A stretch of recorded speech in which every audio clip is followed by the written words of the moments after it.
What if the key to deep connection, emotional freedom, and lasting joy isn't found in others, but within yourself? Dr. Margaret Paul, the co creator of Inner Bonding, best selling author, and transformational leader, joins us today to reveal how this powerful six-step self healing process is changing lives worldwide and how you can begin your journey home to yourself starting today. Welcome to Happiness on Tap, where we bring you inspiring stories and practical insights for a happier, more fulfilling life. Your go to podcast for uplifting conversations that stir the heart and ignite the spirit. I'm your host, Leann, and today's guest is nothing short of a living legend in the world of emotional healing and personal transformation. Dr. Margaret Paul is a renowned relationship expert, psychologist, and the brilliant mind behind Inner Bonding, a revolutionary self-healing process that empowers people to overcome aloneness, reconnect with their inner child, and access deep spiritual guidance. She is the author of 15 best-selling books, including Do I Have to Give Up Me to Be Loved by You, Healing Your Aloneness, and Lonely No More, The Astonishing Power of Inner Bonding.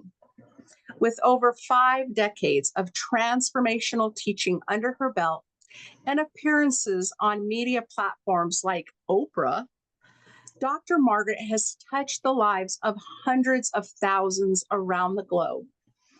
In this conversation, we'll explore what it means to truly love yourself, how inner bonding frees us from patterns of people pleasing and self abandonment, and how you can begin to heal the parts of you that long for love and belonging. Let's welcome Dr. Margaret Paul to the show. Dr. Margaret, it is such an honor to have you join us today. Thank you so much, Leann. I'm looking forward to this. Thank you so much for your time. Let's get started right away. Inner bonding has helped transform so many lives. How did it come to be? And what was the moment or insight that sparked its creation? Well, I decided by the time I was 5 years old that I wanted to be a psychologist. I came from a dysfunctional family, and by the time I was 5, I was sort of a wreck. And my mother took me to a psychiatrist, and he said to me, "Tell your mother not to yell at you." And I started to think, I'm 5 years old. Yeah, why don't you tell her? She's not going to listen to me. And then I decided at that moment, I said, I could do a better job than you. And so I always knew that I wanted to do this work. And I became a traditional psychotherapist, practiced traditionally for 17 years, and I was not happy with the results of my own therapy because I'd had a ton of therapy and with the results of my clients. And so at that time, I started to ask for a process or to meet somebody who could help with this. And that's when I met Dr. Erica Chopich. She had half of Inner Bonding and I had half of Inner Bonding, and our spiritual guidance helped us to put it together into this amazingly powerful six-step process. So that was over 40 years ago, and I've been practicing it since then, and it's been totally life-changing. At the time that Inner Bonding came into my life, I was quite ill, and I think that if it had not come in, I probably wouldn't be here, because I had no idea that I wasn't taking loving care of myself. I had no idea about all the ways I was abandoning myself, and we can't just do that forever and be healthy. It causes so much stress on the body, and stress is a major cause of illness. So it was truly life-changing for me when I decided to practice Inner Bonding. Wow, that is a story. And I absolutely relate to the lack of not knowing. Yeah. Yeah. I mean, how do we know? I didn't have any role models. My parents were both narcissists. I was an only child, and I grew up taking responsibility for everybody else's feelings and not allowed my own at all. And so how do you know what to do? I was a really, really good caretaker. And at that time, I was a caretaker for my husband, for my three kids, for my parents, for my clients. And I had no idea how I felt about anything because I was so out of touch with my own feelings. So inner bonding does teach people to start to learn to take responsibility for their own feelings. And one thing, I loved about it too, I have my copy here that I'm very honored to own. It was a great gift that I received at a time when I was going through serious trauma response from a trauma 20 years prior. And having it to read and really understand where my beliefs had come from, where my identity had come from, where my thoughts had come from, and that none of them were my own, in Right. and of itself was such a powerful piece. Yeah, that's great. Just I had been that lifetime caregiver. I was born and raised to be a caregiver. No other options were available. Right. I wasn't advised to go to college. I wasn't advised to go into the military or have a career. I was taught how to be a wife and a mother. Yeah. And so it was just second nature. And it wasn't until my late 40s when I came out of a bad marriage after 20 years and started to learn how to love myself Right. that I started learning about all these things like self care. And I should have been doing that all along. And Right. what trauma was. I mean, I didn't even have the vocabulary. Yeah. And so I think, there is still, even with you putting this out 40 years ago, there is still so many of us that are just functioning, that are not thriving, that are just living in the existence of all we know. Well, and unfortunately, there's a lot of people now putting out ways to deal with anxiety or depression or all of that, but they don't actually have a process. They're quite superficial. They may help for a moment. You might like get rid of your anxiety here and there, but inner bonding is not about getting rid of our feelings. Inner bonding is about learning from them.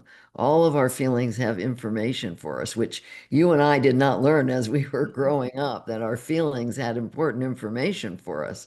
Our feelings so often let us know whether we're loving ourselves or whether we're abandoning ourselves or whether somebody else is trustworthy or not, whether they're being in their ego self or whether they're open. Our feelings tell us so much.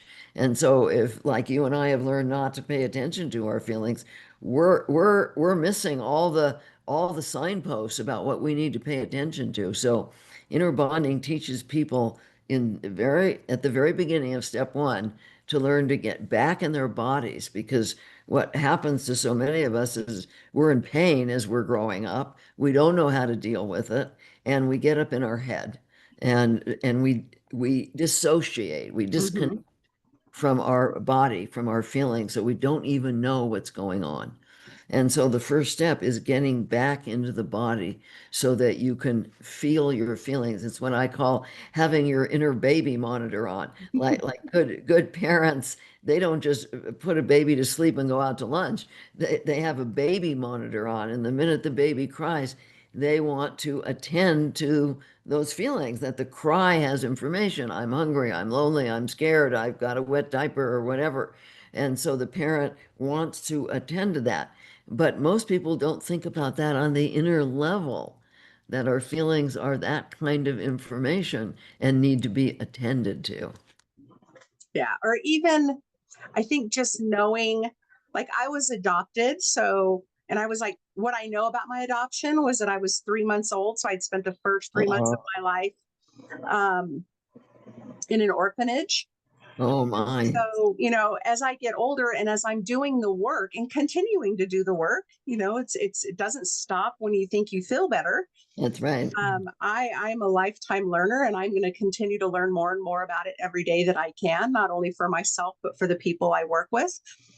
But just learning that a lot of the things that I have gone through over time started there, Oh, started there absolutely. as that baby that cried and wasn't cared for and wasn't picked Right. up and wasn't, just having that knowledge makes so much sense of the life that we learn to survive just by Yeah, having something to identify and connect to. And then also, I have so many friends that have so many autoimmune disorders, and learning where those come from, that it's a lifetime of not listening to right, those voices that are warning us that there's something wrong. right. That's um, right. and when I try to talk with my neighbor, and she doesn't want to hear it, she doesn't want to know, she doesn't want to understand those voices, and I'm like, okay, um there's so much information that I wish I knew, so I'm just going to provide you the information, and you'll listen or you won't, but Well, a lot of people are really, really afraid to go inside because they're afraid that there's a lot of pain, and there is, and they're afraid they don't know how to deal with it.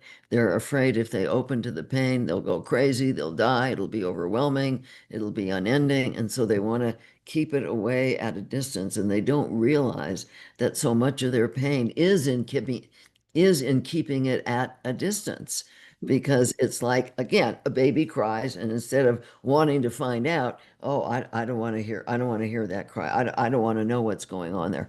That's what they're doing with themselves, and that's very sad. But the people are ready when they're ready, and we don't have any control over that, and we have to just accept that they're not ready to do the learning they need to do. yep. And that's what fuels my love for what I'm doing with this podcast, is bringing people like you on and having these conversations, because this podcast can live out there forever. And whenever somebody is ready to hear it, it'll be there for them to hear it. That's right. That's right. And That's and the when best they're we can open to do. learning, they find the help they need. Absolutely. Because I understand. I call it Pandora's box. I shove down every emotion, every trauma, until Pandora's box could no longer hold it all, and the glass broke and it all came up at one time.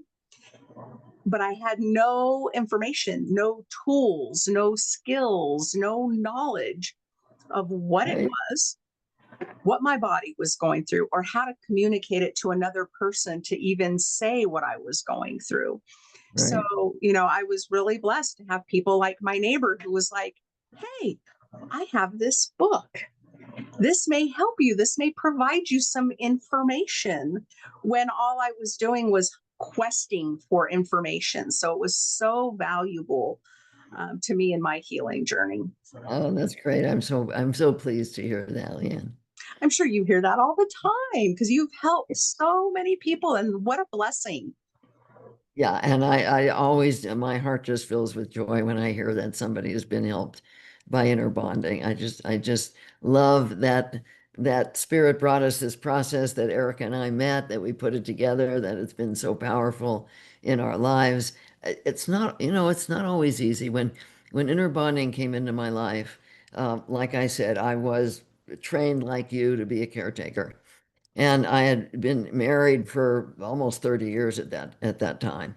And I was so afraid that if I started to take care of myself, that the people who said they loved me, I would find out that they really didn't. That what they loved was how I gave to them, how I was there for them, but that they wouldn't support me in being there for me, even though they knew that I was sick, really sick. And so I actually had to make two very, very important life-changing decisions in order to take care of myself. And one is I had to be willing to be hurt. And this is where most people are not. No, no, I don't want to get hurt. I can't handle hurt. I'm not going to get hurt. I had to be willing to get hurt, and I had to be willing to lose others rather than continue to lose myself. And so I started to practice inner bonding, started to take care of myself. And unfortunately, everything I was afraid of happened. Two of my three kids were mad at me. My 30-year marriage was over, and my parents, who had promised me an inheritance so that I would be fine in retirement, disowned me. And so there were huge losses for me. But I got my house. My work blossomed. I started to feel, even with all the loss, I started to feel joy for the first time in my whole life in taking loving care of myself, because I was always looking out there. That's what people do. Mhm. They look externally as to why they're miserable. And with inner bonding, then I had to look internally at all the self-abandonment that I was doing that was making me sick and making me miserable. And so even though I lost so much, I gained so much more. You know, gaining yourself is huge, regardless of who else is there. Gaining yourself, knowing who you are, learning to value who you are in your soul self is so vitally important. And this is what most people don't know. They define themselves externally. They define themselves by others' approval, by how they look, by how they perform, rather than by who they are. And they don't even know how to learn to define who they are. They learn that through inner bonding. And I'm sure you hear this all the time, such similar stories, because mine was very similar as well. In that 20-year marriage, I was looking for that validation. So I thought, okay, well, if I lose the weight, if I do this, then he'll love me, then he'll Right. this, then he'll that. Um, but I think too, I was at that point in the marriage where I had already made the decision to accept the outcome. Yeah, good. And so when I didn't receive that validation, when I didn't even receive the support that I needed so that I could take care of myself, it was still like, well, where's dinner? And when's this going to be done? And when, all these things that they needed for me that they were so used to receiving. And I'm like, you're a grown male. My kids were grown. Like, you can go in the kitchen and find something to eat. Like, I need to take care of myself. Right. I didn't even have that support to do that. But I had to be ready to accept whatever the outcome was going to be. He's either going to show me who he is, and after 20 years, I knew the answer to that question. Yeah. Um, or it's going to be different. And it wasn't any different. Right. And so I made that decision to leave and take care of myself. And there was, like you said, there was a tremendous amount of loss. Yeah. Not just the loss of the marriage, but my son, who's my second child, um, ended up staying with his father and taking care of his father. I think, I always looked at it like, when my ex-husband's mother passed away, that I stepped in where she stepped out. When I stepped out, my son stepped in. Mhm. And I can't blame him because he learned from the best. He learned from me. He learned how to be a caretaker. And, we haven't had any contact in going on 9 years now. I Oh, haven't had any contact with my mother in 28 years. I don't have any contact with my ex-husband. It's been 10 years, and I think we just have to be ready. yeah. We We said have to be we ready just for have to that. be ready to accept it for everything that it is. Right. And That's then right. I spent 3 years learning to love myself. But it's ongoing, as you know. Yeah. But just even learning who I was, like, I had lost my identity. I didn't know, you know, that I had inherited my thoughts, my beliefs, my identity. And so it was really finding myself. But that was the start of this beautiful transformation that is my life now. Just like you, I'm so blessed by what I overcame. Yeah, and that's a lot to overcome, Leanne. I mean, 3 months in an orphanage for those first 3 months when a baby needs to feel safe and secure and loved. You didn't have that, and that's so much to overcome. There's a great book I just finished reading called There's No Such Thing as Naughty. And I really like the book because it's a great role model for being a loving adult for yourself, but it's about parenting kids 0 to 5. And she goes deeply into how important it is for that baby to be receiving, the mother or the father's body, comfort, holding, skin contact. And you didn't have that. And it's amazing where you are right now because obviously you've overcome a lot of that by becoming aware of it and doing your inner work to learn to define and love yourself. So I really honor you for that. But this book is a great role model for loving oneself. You don't have to have a child 1 to 5 to read it. Read it in terms of role modeling, loving yourself. There just aren't very many role models around. And in writing the book about how to parent a young child, she's actually giving us a role model of how to parent ourselves, which is beautiful. I wrote it down. It is on the very top of my Okay, list. good. I'm always looking for education and information on answering a lot of questions, um, to help me understand.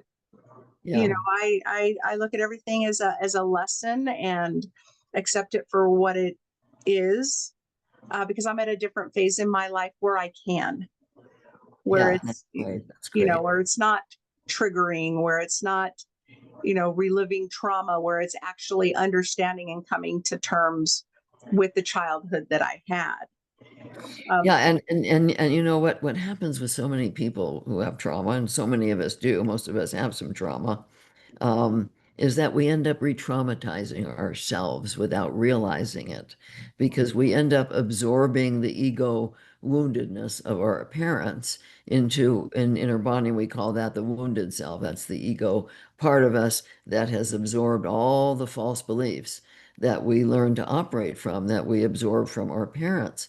And so if we continue to operate from those false beliefs, and the basic one is I'm not good enough, or I'm not important enough, or I don't count, or something like that, then we keep treating ourselves that way.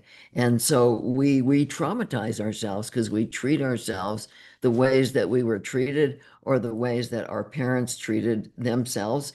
And just we continue to wound ourselves, and this is where the practice of inner bonding is so important because people think that it's really hard to become aware of your false beliefs, but through the inner bonding process it's actually not, because what happens is if you learn to stay aware of your feelings, let's say you have a feeling of depression, and you do an inner bonding process and you go inside to see how you're treating yourself that's creating the depression. And maybe what you discover is that you're judging yourself a lot, that you're not good enough, or you're putting pressure on yourself, or you're telling yourself, you've got to be perfect, or you've got to lose weight, or you've got to look this way, or you've got to achieve this. And so that kind of pressure on oneself is going to create depression. But if you don't realize you're doing that, then you might think that the depression is coming from something external. And I mean, certainly there can be depressing things in life, but if you continue to treat yourself in the ways that you were treated, there's no healing. You can do all kinds of things to relieve the depression temporarily, or the anxiety, or the guilt, or the shame, or the anger, or the aloneness, or the emptiness, or whatever it is, temporarily. But in order to heal it on a deep level, you have to not only become aware of these false beliefs, but you have to learn what it means to be a loving mom and dad to your true soul self. And you have to learn how to discover your true soul self. So people learn all of this in inner bonding, and they learn to connect with a higher source of love and wisdom. They think it's so hard to connect with their spiritual guidance, but it's not that hard. As people learn to do it and practice it, they start to experience that more and more. And that becomes a role model for them for how to love themselves so they can stop abandoning themselves. You know, most of us have learned to abandon ourselves basically in four major ways. One is we harshly judge ourselves. And I was certainly judged by both my narcissistic parents and learned to judge myself as they judged me. And so self-judgment is a major form of self-abandonment. And then, like I said, we learn to stay up in our head, disconnect from our body, dissociate from our feelings. That's a major form of self-abandonment. We learn to numb out. Look at all the addictions in our society. There's Mhm. tons of, of, of process addictions, tons of substance addictions, all sorts of ways of shoving down our painful feelings rather than learning from them. And so these addictions that are meant to avoid our feelings are another form of self-abandonment. And then another form is that most of us have learned to blame others. You know, if I'm feeling this way, let's blame mom, let's blame dad, let's blame a partner, let's blame a child, let's blame somebody, rather than really learn to take responsibility for learning from our own feelings and taking loving care of ourselves. And so this is the power of inner bonding, is that it does teach you to how to take responsibility for your feelings, how to learn from them, how to learn to define who you are as a true soul self, how to develop your spiritually connected, loving adult so that you have the power and the strength to learn to take loving care of yourself. Can you like walk us through the 6-step process? Yes, I can. Yes, I can. I'd be happy to do that. So realize that this is a very short description. I mean, inner bonding is an in-depth process that takes time to learn and takes practice, but I can certainly go over it. So step one, as I said, is learning to take the journey from mind focus to body focus, learning to not just be in your head, but to be present in your body with your inner baby monitor on so that you become aware of your feelings, so that you know the moment you feel anything other than peace and fullness inside, that lets you know that you need to attend, that either something's happening with another person or there's some way you're treating yourself that's hurting you. And so in step one, we learn to be in our body and we make a decision that we want responsibility for these feelings. In step two, we breathe into our heart and we consciously open to learning. In inner bonding, there's only two intentions to choose from. And one is the intention to try to have control over getting love and avoiding pain and feeling safe, which of course we all want.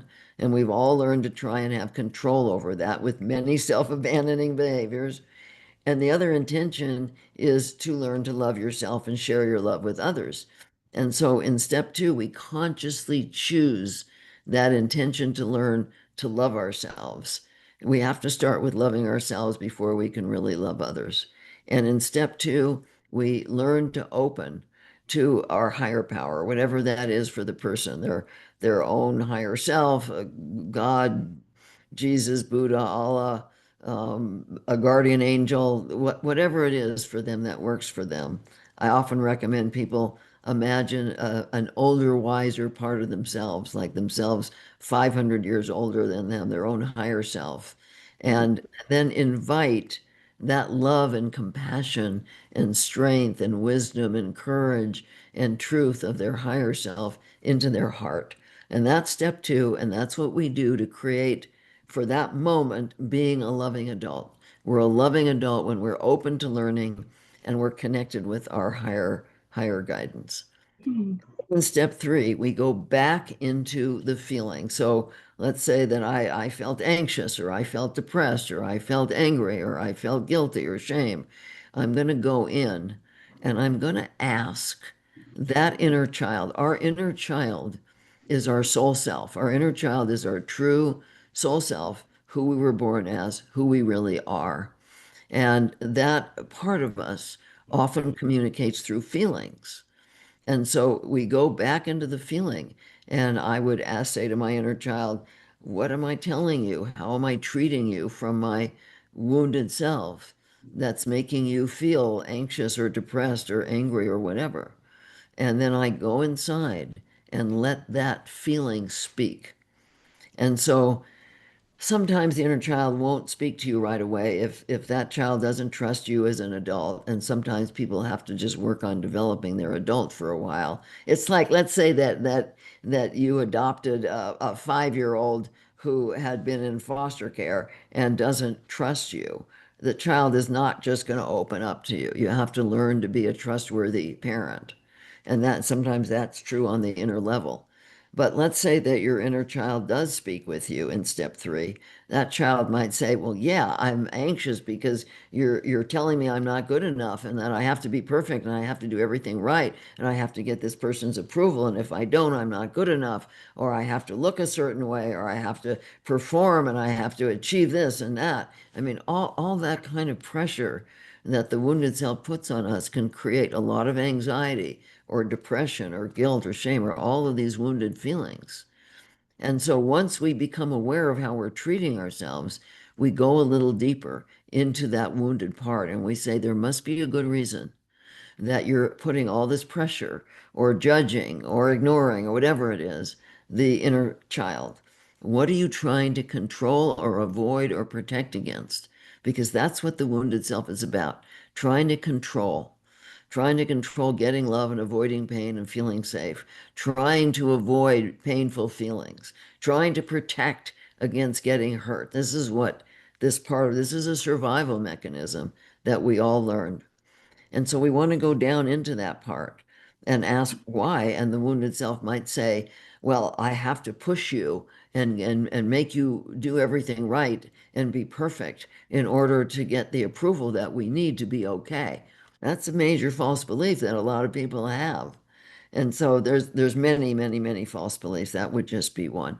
But once you become aware of these false beliefs, then you go to step 4.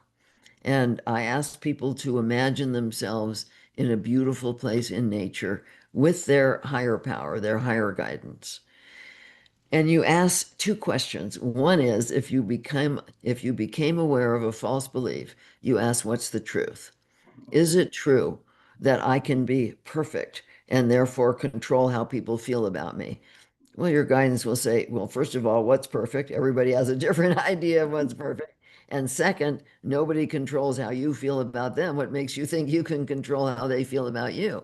We don't control how people feel about us. And so we're going to ask, what's the truth? And open to learning with our guidance. And again, that takes time to hear that voice, that quiet voice of your higher knowing. It takes practice. But what people don't realize about accessing their higher guidance is that it's about frequency. Spirit exists at a higher frequency than we do, which is why we can't see. Most people can't see spirit, some people can. But we can learn to raise our frequency, and spirit lowers theirs, and we meet, and we can start to see or hear. I occasionally can see, but most of the time I can hear my spiritual guidance and actually the guidance of others that I work with. Um, but it takes 2 things to raise the frequency. One is you have to be in a true intention to learn about loving yourself, because that's what spirit is here to support you in, is learning to be a loving human being. We came to the planet to evolve in our ability to love, and it has to start with ourselves. And so in order to raise the frequency, you have to be sure you're really open to learning. If you're in your wounded self, begging spirit for help from a low frequency, you're not going to hear anything. And the second thing to raise your frequency is what you put in your body. And unfortunately, I just read a statistic that the people in this country, 68% of the food that they eat is processed junk food. Now, processed junk food from factory farms in boxes is toxic, and it's very hard for the body to deal with that. And so it lowers the frequency of the body when you eat fast food, processed food, factory farm food, sprayed food, food with pesticides, foods with hormones, foods with antibiotics, all of this, and all that processed food has all of that. It has industrial seed oils. It's full of sugar, and all of this is poison to the body. And so it's not realistic for people to eat that way and expect to raise their frequency high enough. In fact, people have gotten dumbed down because of what they put in their body. They've lost their ability to tune into their intuition, to tune into spirit, to tune into their higher power because the frequency of the body is so low. And so if people were to care enough about themselves to put good food, I mean, I'm really fortunate because I was a sickly kid. And by the time I was 22, I was tired of being sick. And I read everything I could at that time, The Poisons in Your Foods and the book by Rachel Carson and all kinds of books, Adele Davis at that time. And I went into all organic when I was 22 years old. I was in LA, there was one health food store there, and that's it. I threw everything out. And so since then, since I was 22, I've been on all organic. And this year and the next month, I'm going to be 86 years old. Oh my And goodness. yeah. And so I'm very healthy. I have a ton of energy. I can run circles around most 20-year-olds. But because I've been eating this way for like 65 years, I'm very healthy. And I realized as I learned inner bonding and started to practice it, that the reason I could access my guidance so easily once I opened to learning was because of how I'd been eating for so long. That was like a secret that I didn't know about because once I understood about the intention to learn, I thought, oh, if I just teach that to my clients, they'll access their guidance, but they didn't because of how they were eating. And so I realized that it takes these two secrets. One is your intention to learn, and the other is what you put into your body. Now, obviously, it's not just about your guidance, it's about your health and well-being. There's a little interesting story here, like which I didn't realize I was doing an experiment. But when I was in junior high school, there was a group of 7 of us girls, and we were very close friends, and we did everything together. And then as we grew up, in my late 20s or something, I started to lose touch with them. But at COVID, we all contacted each other. And since COVID, the 7 of us have been meeting once a month online. Um, so we're all the same age. We're all 85 going on 86. I'm the only healthy one. They have cancer. One's in a wheelchair. One can barely walk. They have autoimmune. They've had knees replaced, hips replaced. I haven't had any of that. Mm. And so it's kind of like an experiment. They look at me like I'm really odd that I'm so healthy at this age. But it's because of I say that it's 3 things. It's one, it's practicing inner bonding and making sure that your life is not filled with stress. 2, it's eating well, eating balanced, organic, whatever that means to you. I don't advocate a particular way to eat. Everybody's body is different. Everybody has to find out what's right for them. And 3rd is daily exercise. I've been doing that for umpteen years, daily exercise. Those 3 things lead to good health, but it's especially inner bonding, which helps you not live your life in stress. Because you'll go to any practitioner, whether it's allopathic medicine or functional medicine, and they're going to tell you that 90% of the illness is stress, but people don't know what to do about it.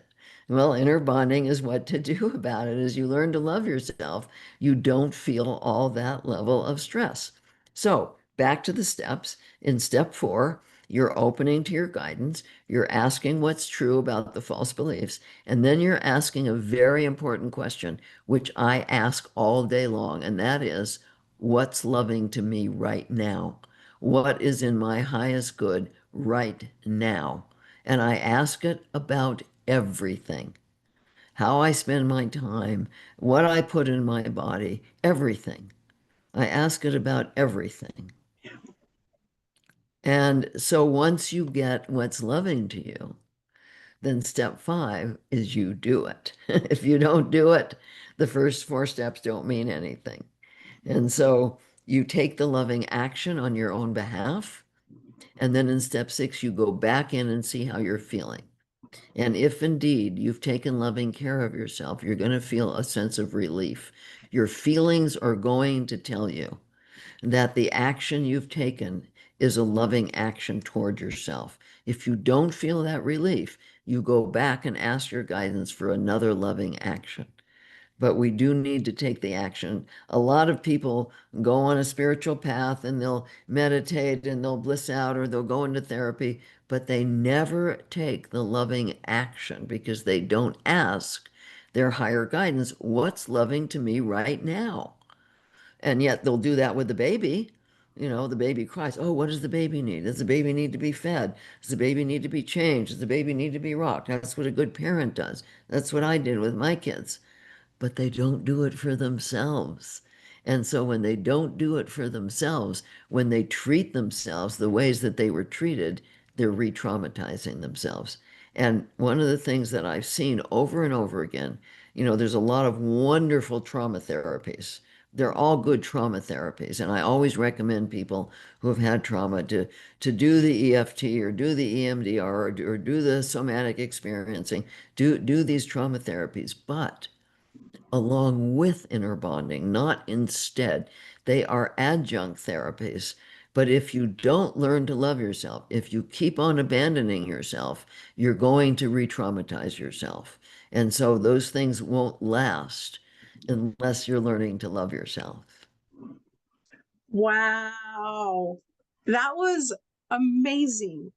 And from my perspective, having read the book, it's now been 5 years.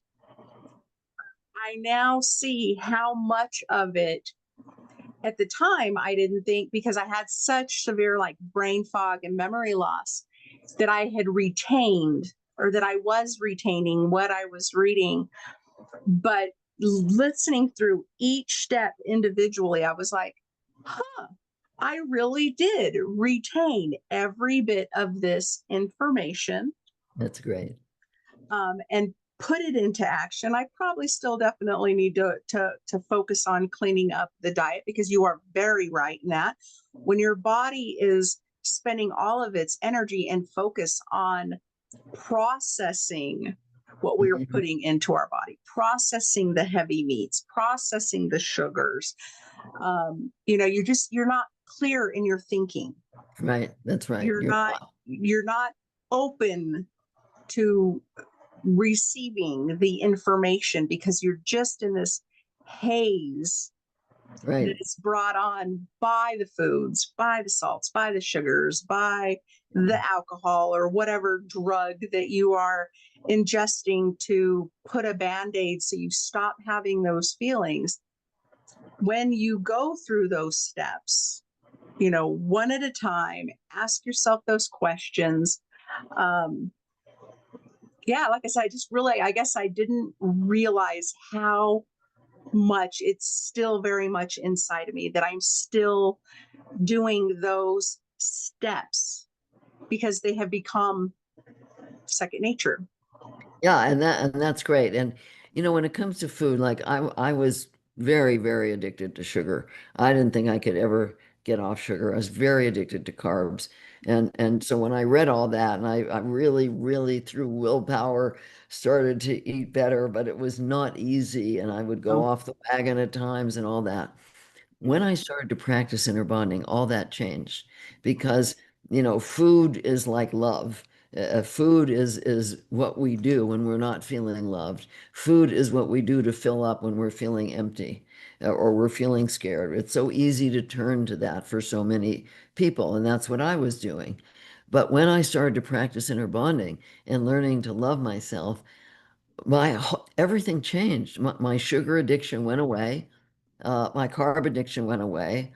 At this point, and for a long time now, it's been very easy for me to eat really, really well. I eat really well. I'm very careful. I eat a lot of, I mean, everything's organic. I eat a lot of probiotic foods, prebiotic foods. I mean, I really have done the studying as, as to what creates health.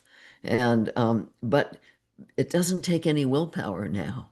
It used to take willpower. It takes none at all now because I want to be able to connect to my guides. I want to have a really healthy body. I want to sleep well and have a ton of energy. I'm not going to have that if I'm putting junk in my body. And so it's just so easy for me now since inner bonding and since I realize that how important that spiritual connection is.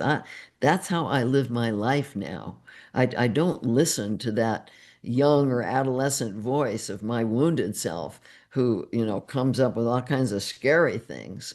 I go to my guidance. My guidance is my authority. I don't make anybody else on the planet my authority. Nobody else has the right to define who I am, to tell me who I am, what I should be doing, how I should be. Only my higher guidance. And that is a completely different way to live, but you can't access that if you're not eating well and being open to learning and keeping your frequency high. And what's funny on that, or at least was odd for me, was I had went through a very strict phase in my life coming out of that marriage where those were the changes I knew I needed to make. It was after getting over that wanting external validation for if I lose the weight, he'll love me. Yeah. All the stuff that I did to lose the weight changed how I saw myself. And like you said, that just realization about how much better you sleep, how much clearer your thinking is, how much more energy you have is Right. it's that, like, I wish I could bottle this and always have it. And you can. Yeah. But what I learned, which was odd and I didn't expect, was how many people, I don't want to say judged me, but separated from me because I had made those choices to eat clean, to exercise every day. And I became not the fun one. Yeah, that's right. And when I was in college, I started eating this way when I was in college, and at that time I was in art and psychology because I'm also an artist, and I'd be in one of the art studios eating my organic, healthy food, and everybody made fun of me, and I'm this health food nut and all that, and really put me down. Those people are dead.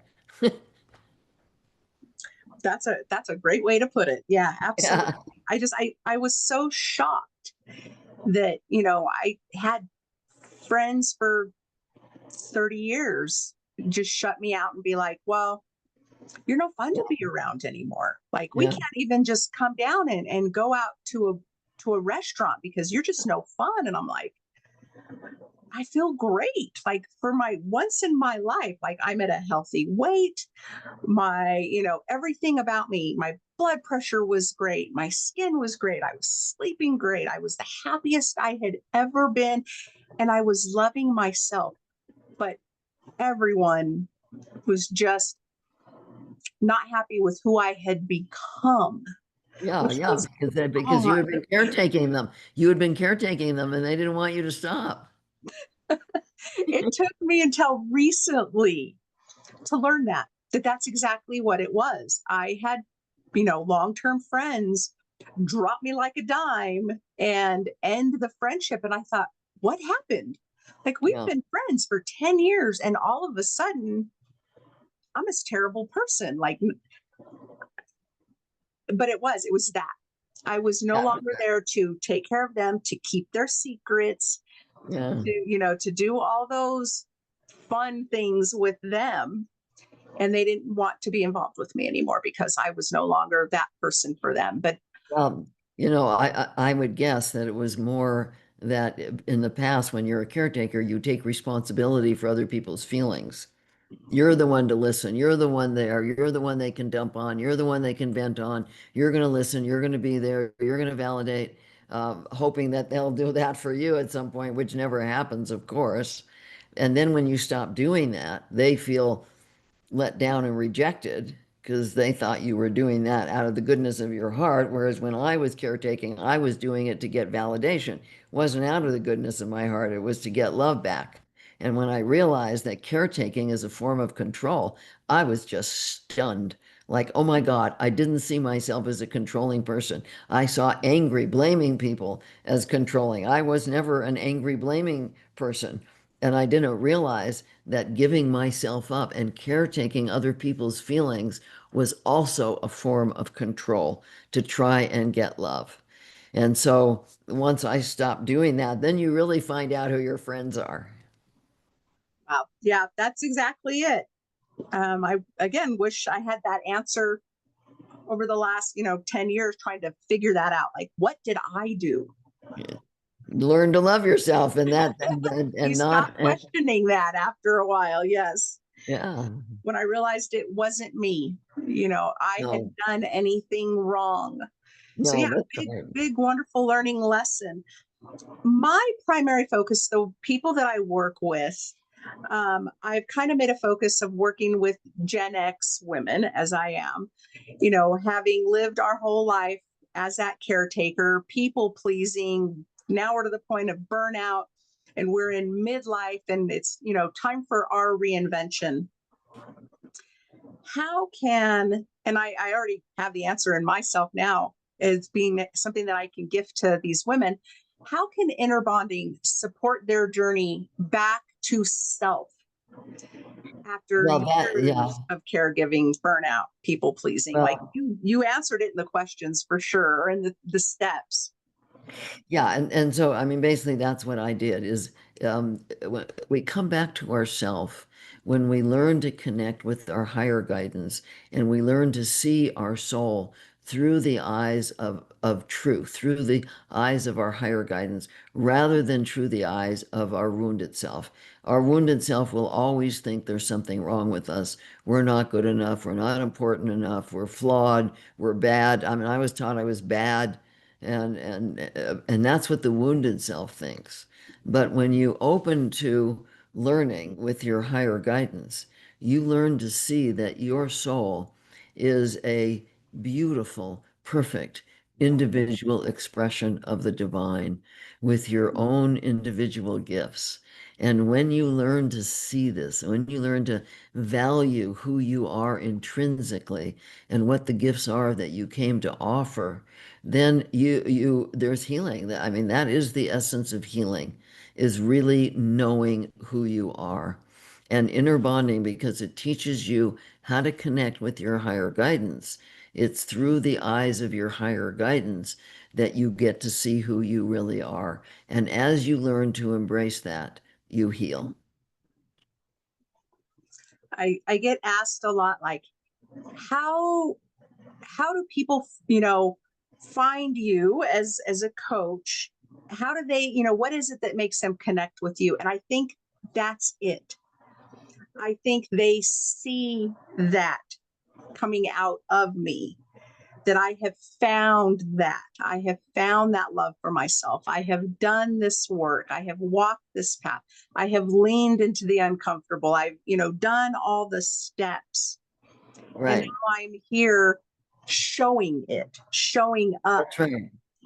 And I think that's where people connect with me as one person in the sea of, thousands of us coaches out there. Um, they're ready to see it. They're ready to connect with it. And they can see that I live it, that I'm, living in it every day. Right. And we can't take people any further than we've come. And so for me, it's lifetime. I mean, I'm always learning, I'm always growing. It's not like we get there. People will say, well, when do I get there? I say, you don't get there. It's a process. You're there any moment. You're really open to learning. You're connected with your guidance. You're taking loving care of yourself. You're not there when you're not doing that. But it's a process of learning to love yourself more and more, see yourself more and more. And I mean, just like you're always a parent, if you have a child, you're always a parent.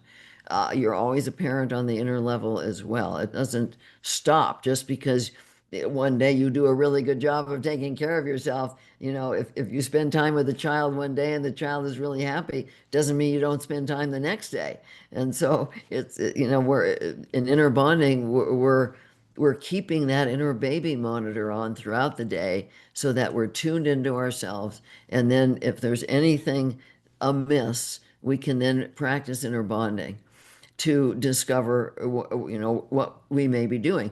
Or people also need to learn to manage the painful feelings of life, the existential pain of life, the loneliness, the grief, the heartbreak, the helplessness over others, the sorrow. There's so much of that in life. And again, when we were little, we could not handle those feelings at all. And kids do have a lot of heartbreak and a lot of helplessness and a lot of pain, a lot of loneliness. As an only child, I was so lonely. Um, but we don't learn how to manage that because our parents didn't know how to manage it and weren't there for us. And so today, that's another part of inner bonding, is that you learn to embrace with compassion these painful feelings of life. And they become so informational because being aware of those feelings helps you to understand what's going on with somebody else. Like if I'm working with somebody and I'm aware of feeling lonely with them, that lets me know that they're disconnected, and then I can move in to help them with that. And so the loneliness is information that I can't connect to that person because they're not connected to themselves. And so I appreciate those feelings as information. Once I get a feeling like that, the existential pain, then I can go to my guidance and say, well, what would be loving to me with this person? How can I take care of myself? How can I help them if it's a situation where I'm available to help them? And so all of our feelings, whether it's the wounded ones that we cause, the anxiety, depression, guilt, shame, anger, aloneness, emptiness, jealousy, envy, all those kinds of feelings that we cause, or whether it's the painful feelings of life, we need to learn from them and manage them. And that's what inner bonding helps people to do. Mm. Oh, so beautiful. My heart's all happy. Where can people connect with you? I'm going to make sure that I get everything included in the show notes so that people can find your book and other books that you've done and connect with you for more deeper learning. Yeah, so they can go to innerbonding.com. There's a lot on it's a huge site, lots of articles. We have a free 7-day course that they can get the overview of inner bonding. Of course, I have 15 books. I have many courses, a wonderful course called Love Yourself, which teaches inner bonding. One of the things that I do that I really love doing is I have a master circle that twice a month, bi-monthly, I meet with a group of people. It's a membership. It's not very expensive. And I bring people through an inner bonding process. And then I talk for 10 minutes on a topic that one of the participants asked me to talk on. And then for the next hour and a half, I do laser sessions, 15, 20-minute sessions with people.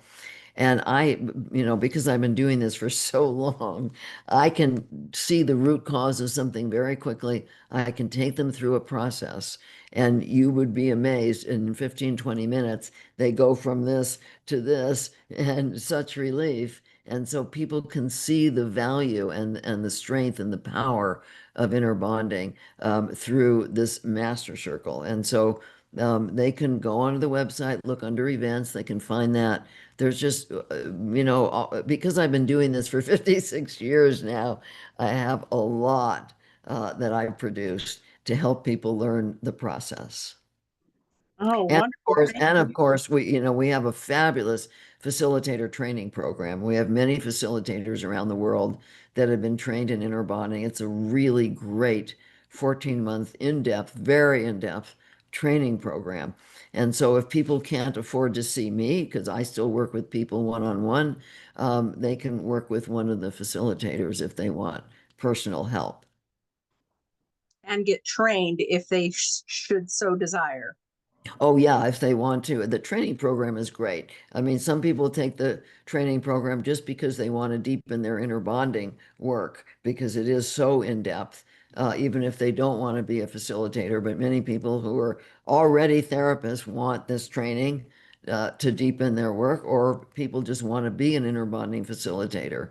And so we've had wonderful people, and people can go on the website, look under facilitator if they want to find a facilitator if they want to work with somebody other than me. Oh, wow, that is amazing. And you have a podcast as well? And I do. I have a podcast, a weekly podcast that I do myself. I don't interview people.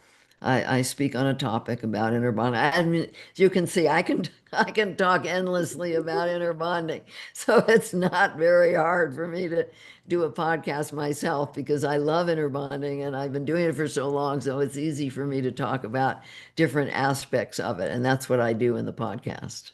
That's wonderful. That is, again, another gift that you give to people that they can tune in on either a specific topic that they need to work on or just follow along as they come out. There's always something that we're going to pick up. I always tell people, I don't choose my podcast choose me. Right. And if it's popping up and I need to see it, then there's a reason. It's something that is calling to me and I need to stop what I'm doing and pay attention. I have found that has been another one of those guidances, my inner guidance, that's pulling me in the direction that I need to be present with. Again, just another skill that I learned that I didn't realize I had learned. That's great. That's great. So I want to thank you again for your time, for showing up here, for sharing the steps with everybody. I think they're really going to take a lot from that information. You are truly a light in this world, reminding us that the love that we seek begins with the love that we give ourselves. If today's conversation sparks something in you, as I know it did in me, we encourage you to explore her work more deeply, maybe even start the inner bonding process for yourself. You can find Margaret's books, online programs, and more again at innerbonding.com. That information will be in the show notes. If this episode moved you, please share it with a friend who can use some encouragement on their healing journey. And until next time, remember your happiness is always on tap when you choose to turn it on from within. Dr. Mert, thank you so much for joining me today. Oh, you're so welcome, Leann. It was a pleasure. It was an absolute pleasure to meet you and have this conversation.